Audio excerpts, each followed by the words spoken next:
O governo federal está preparando um decreto para proibir queimadas. Ao Canal Rural, o ministro do Meio Ambiente, Ricardo Salles, afirmou que a medida deve ser apresentada na próxima semana, mas ainda sem data definida.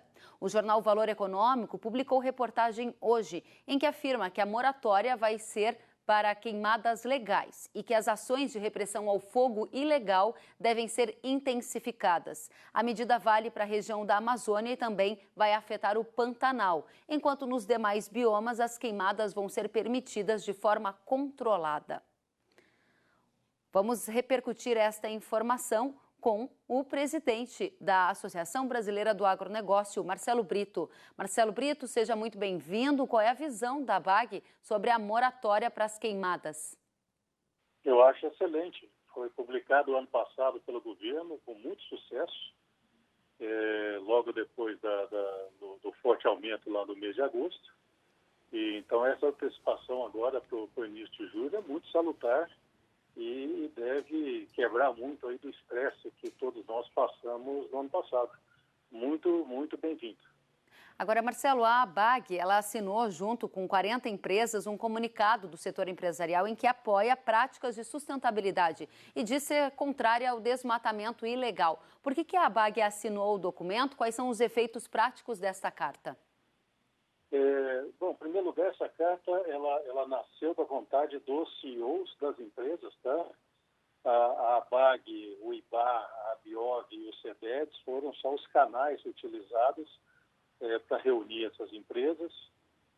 Foi passado pelos conselhos, teve uma votação em todos os conselhos, e a externalização de boa parte do setor privado, que compõe um grande percentual do PIB, demonstrando que há um sinal amarelo aceso e que providências devam ser tomadas para que a gente não sofra nenhum tipo de represália futura. Isso atinge de forma sistemática a reputação do Brasil no exterior e, dessa forma, afeta também as empresas e os produtos brasileiros no exterior. Agora, a ABAG, nesta carta, se posicionou contrária ao desmatamento ilegal. A ABAG pretende se posicionar contra o desmatamento legal? Não é o momento para isso. Para você chegar num ponto, tem que ter um nível de desenvolvimento e um nível de maturidade econômica, social muito grande, que não é o caso. O Brasil ainda é um país em desenvolvimento, ainda tem muito que construir, e nós temos uma lei bastante interessante, apesar de não ter sido implementada ainda, o Código Florestal, né? Ainda em fase de implementação, mas no momento agora nós somos contrários ao desmatamento ilegal e não vamos nem sequer tratar da questão do desmatamento legal nesse momento. O senhor faz críticas ao Código Florestal e à maneira como ele está vigorando hoje no Brasil? Acredita que ele não esteja sendo implementado e, por isso, o Brasil fica em uma posição mais vulnerável em relação às práticas de sustentabilidade?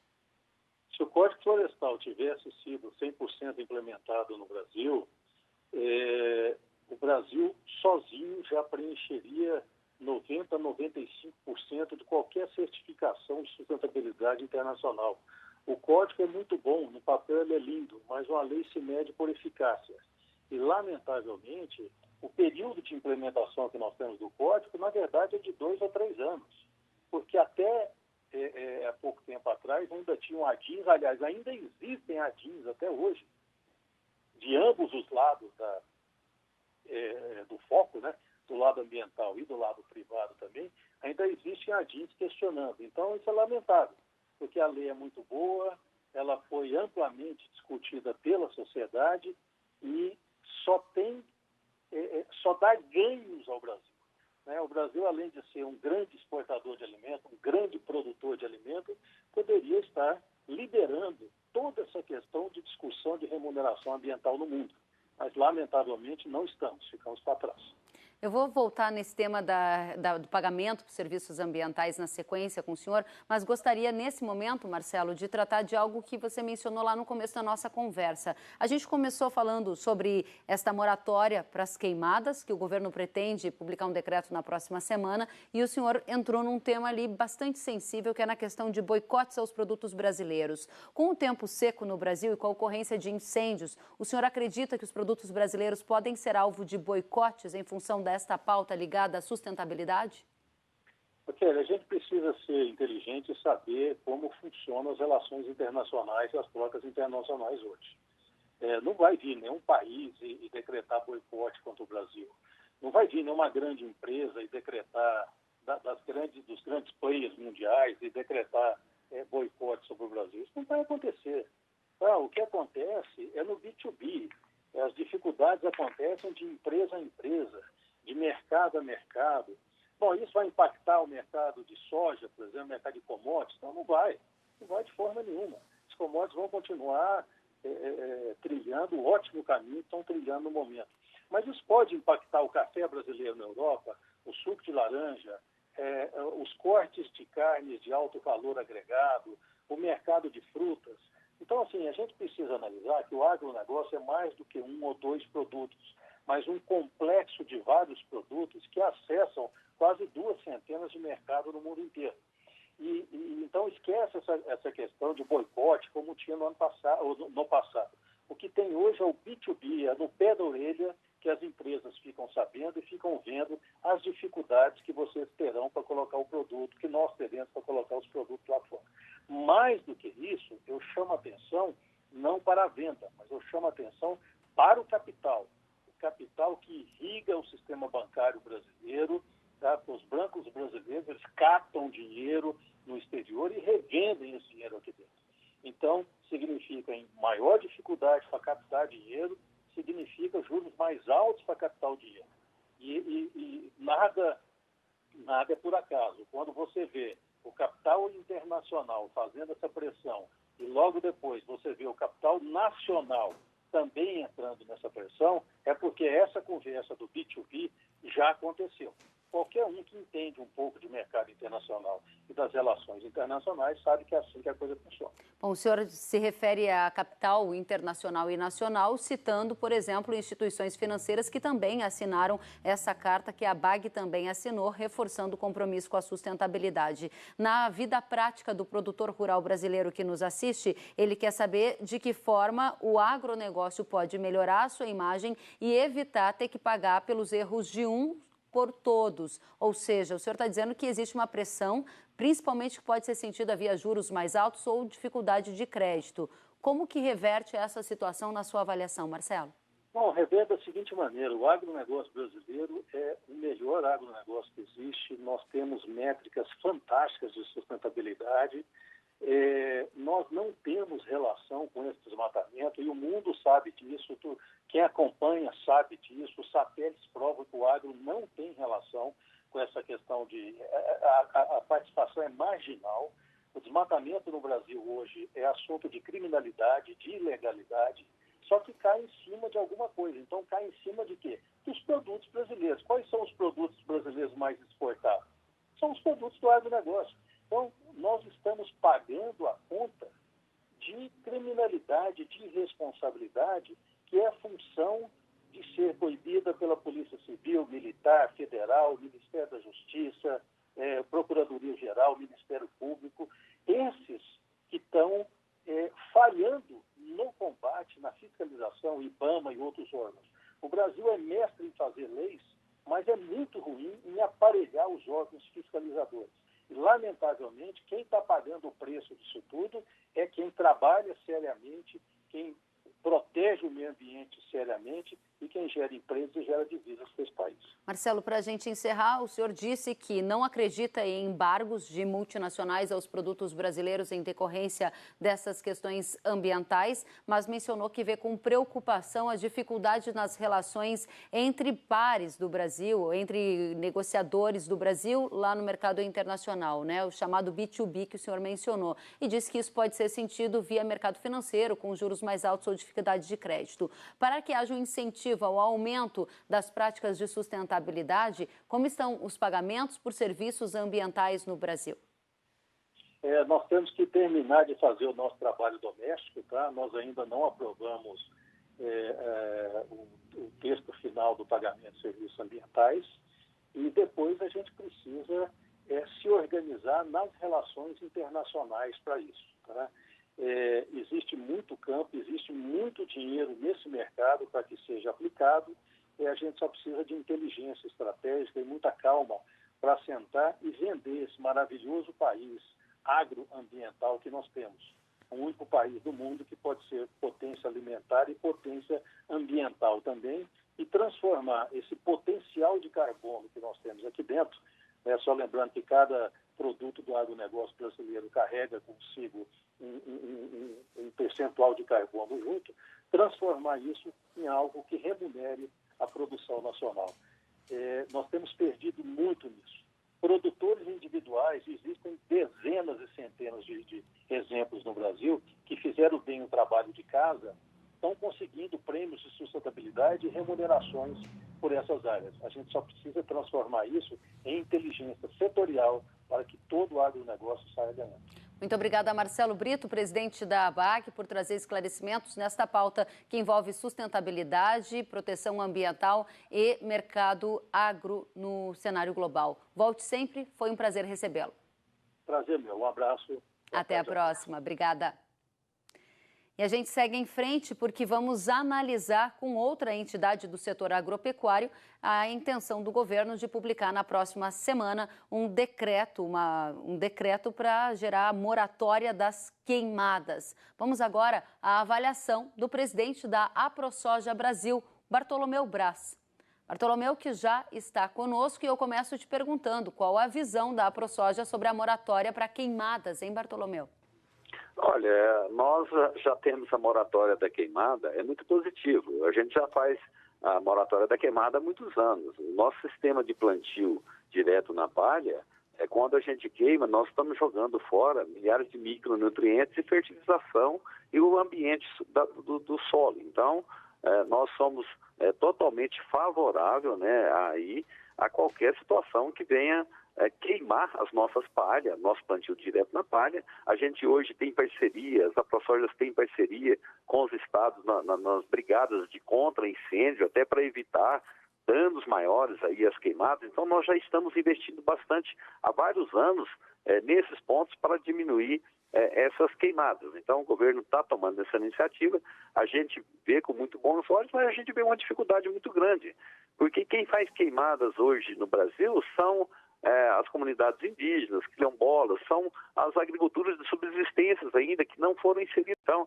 essas comunidades elas deverão continuar, até pela falta de informação, a fazer essas queimadas. E isso, devido à situação que o Brasil enfrenta no período seco, aí na época da seca, é muito difícil esse controle. Então, é o que a gente vê com bons olhos desse programa, e as AproSojas têm atendido também, buscado melhorar cada vez mais a eficiência no controle dessas queimadas, mas é muito difícil controlar queimada no Brasil, principalmente pela esse grande centro que fica seco aí com um período de quase 6 meses.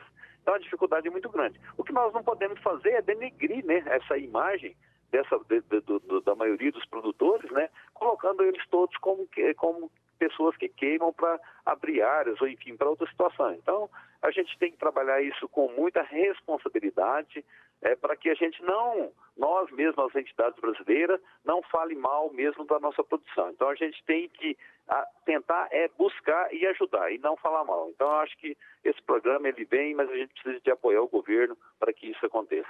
Agora, Bartolomeu, a ABAG assinou junto com 40 empresas um comunicado do setor empresarial em que apoia práticas de sustentabilidade e diz ser contrária ao desmatamento ilegal. Por que a AproSoja Brasil decidiu não assinar essa carta? Não, acho que não é necessário. Nós estamos trabalhando, acho que é querer agradar quem não precisa, porque nós já estamos trabalhando diretamente com o governo nessas pautas, junto com o Conselho da Amazonas aí, com com o Mourão, com o vice-presidente Mourão, nós já estamos trabalhando regras para que isso aconteça, questões fundiárias que está a lei da regularização fundiária, onde a gente vai resolver, principalmente para punir quem está fazendo alguma situação. Então, não é necessário fazer. A gente está vendo os esforços que o governo está fazendo, o próprio Ministério do Meio Ambiente, as secretarias ambientais, o próprio INPE, a Embrapa Territorial, e a gente tem que buscar um meio de ajudar esses órgãos que estão tentando regularizar. Não adianta a gente, às vezes, querer ajudar de forma que a gente acha que deve e, às vezes, prejudica muito, entra em conflito organismos internacionais com os nossos órgãos aqui públicos. Então, isso traz mais dificuldade. Não ajuda em nada. Não vejo como ajudar em nada. Isso porque a gente já está trabalhando muito diretamente aqui em Brasília, eu estou em Brasília, para que isso aconteça, mas na melhor forma possível. E não mostrando, colocando isso na mídia, mostrando que o Brasil não está fazendo a coisa certa e as entidades estão cobrando. Muito pelo contrário. Nós estamos vendo o que está sendo feito, então não é necessário que a gente assine um documento cobrando isso do governo. Agora, qual é a posição da ProSoja Brasil sobre o desmatamento ilegal e sobre o desmatamento legal? Nós somos totalmente contrário ao desmatamento ilegal. Nós somos radical contra isso, porque o desmatamento ilegal, ele traz uma imagem ruim e prejudica, sim, esse Código Florestal, que não foi implementado ainda por dificuldade dos pequenos produtores, porque a maioria dos produtores já implementou o Código Florestal, porque é exigido até pelas instituições financeiras.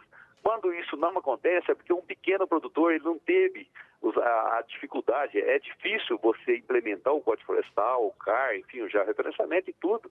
Então, quando esse pequeno produtor ainda não teve acesso a isso, não consegue fazer, é por isso a dificuldade ainda da implementação total do Código Florestal. Mas a grande produção brasileira, ela já está, sim, representando o Código Florestal, está, assim, praticando o Código Florestal e está adequado também às normas internacionais. Então, a gente não vê nenhuma dificuldade em ser totalmente contrário ao desmatamento ilegal.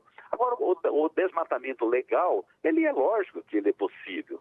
Nós temos as propriedades regularizadas, a gente já tem dentro do Brasil uma lei que restringe de 20% a 80% dessas áreas para o meio ambiente. Então, quando essa situação que o produtor está regularizado, como eu disse, dentro das normas brasileiras, dentro das leis nacionais, ele pode sim fazer esse desmatamento sem que dê prejuízo ao meio ambiente, porque o Código Florestal foi estudado, foi bem elaborado, então o produtor que ele possa fazer isso, ele não vai prejudicar uma nascente, porque ele já protege dentro da sua propriedade, ele não vai prejudicar as reservas legais, porque ele está cumprindo. Então, se ele entrar com planejamento para o desmatamento legal, é porque ele tem tudo isso, a risca tem tudo isso na linha. Então, nós somos favoráveis àquele produtor que necessita, que puder fazer o que ele tiver a propriedade, que ele comprou uma propriedade e ele precisa fazer de acordo com a demanda mundial, é lógico,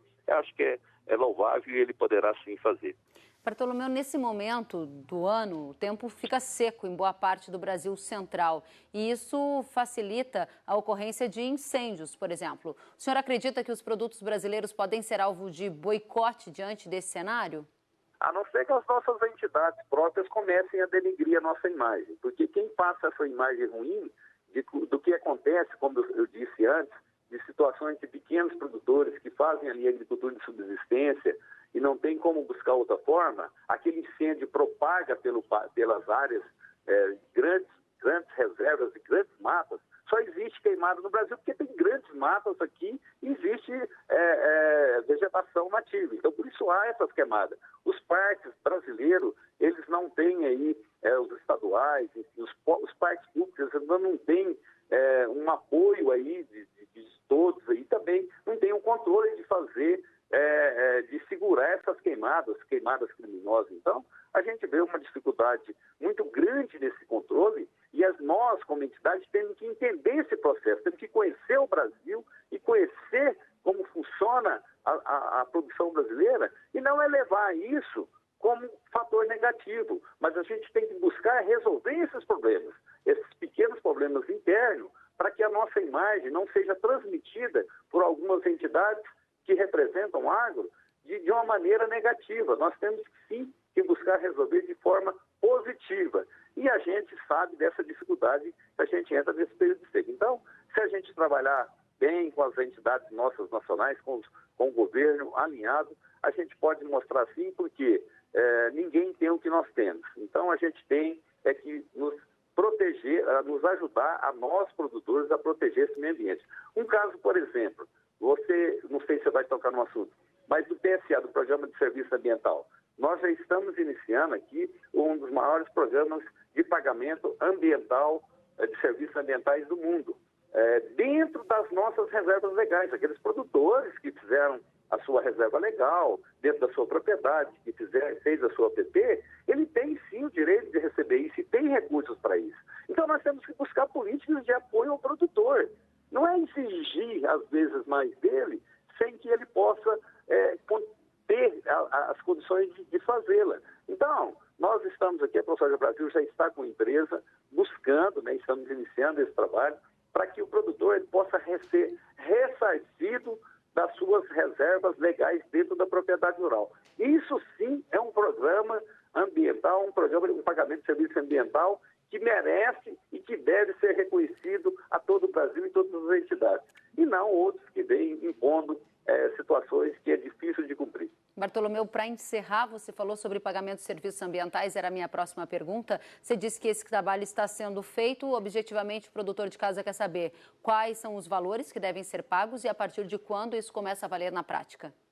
Olha, a gente já está iniciando esse trabalho, isso ainda a gente está trabalhando aí, de acordo com a região. Logicamente, o produtor ele tem que receber o mesmo que ele recebe por um arrendamento em uma área. Então, aquele produtor que tiver uma área dentro do seu Código Florestal, uma área dentro da sua reserva legal, o que a gente está trabalhando é que o produtor receba o mesmo valor que se ele estivesse produzindo naquela área. Então, esse é o nosso objetivo aqui, para que a gente possa ter um meio ambiente protegido, porque é o produtor que protege essas reservas legais e as APPs dentro da propriedade. Ninguém ajuda ele a fazer isso. Ele tem que tirar parte da sua propriedade e ainda é um desafio muito grande, tornar essa propriedade economicamente sustentável. Porque você tira parte da sua propriedade, 20, 35, 50, 80%, e ela tem que ser econômica. Então, nós vamos buscar resolver esse problema. Aquele produtor que tem mais do que essas citados aqui de 20% até 80%, se ele quiser fazer, é uma vontade do produtor. Isso aí vai depender do mercado. Se oferecer um bom negócio, é lógico que o produtor vai aceitar. Tá certo. Muito obrigada, Bartolomeu Braz, presidente da ProSoja Brasil. Uma boa tarde para você. Boa tarde, eu que agradeço. Até a próxima. Obrigada.